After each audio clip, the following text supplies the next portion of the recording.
Now we've got several things here. I want to change gears a little bit in the interview. Well, we've got several jars up here that this the doesn't audience. Look very strong-willed, does it? Right. Well, you said it.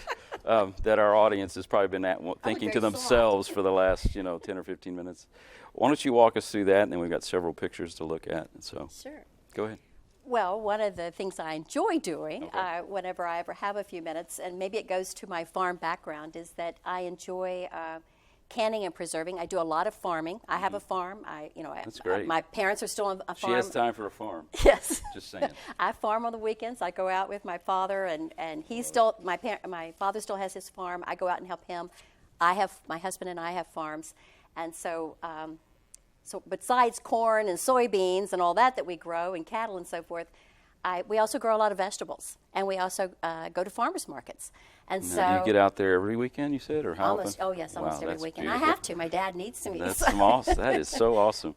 So I will pick. These are all things that are either grown. We have orchards. We have gardens, and so the fruit. This is apple butter. This is my grandmother's recipe. I brought her little recipe book. I just couldn't help it. Bless her heart. Great. So this Wow, has her that apple book's butter has recipe seen in some it. Stories. Do you think this is seen somewhere? Yeah. So a lot of cooking's going on around a lot that of book. cooking has gone on in this, and of course, cooking is a huge piece of growing up on a farm.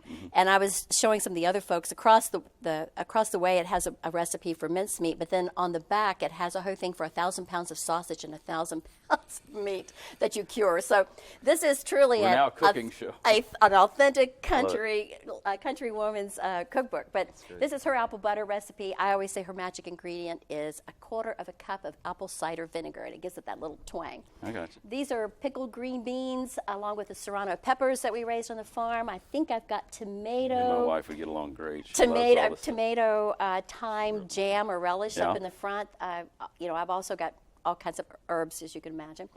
This is my personal little recipe that I came up with last year, and everybody loved it, and I tried it on several chefs. This is a bourbon ginger pear jam, and it's good. And if you're really nice, I might just let you take that home with you. Still no alcohol, right? Just checking. Oh, Just no, checking. it's got alcohol in Oh, it. okay. I just want to make sure for the audience. Strawberry jam. Our strawberries were beautiful this year. And then this is my zucchini pickles with peppers that are raised there on the farm, along with the onions we raised.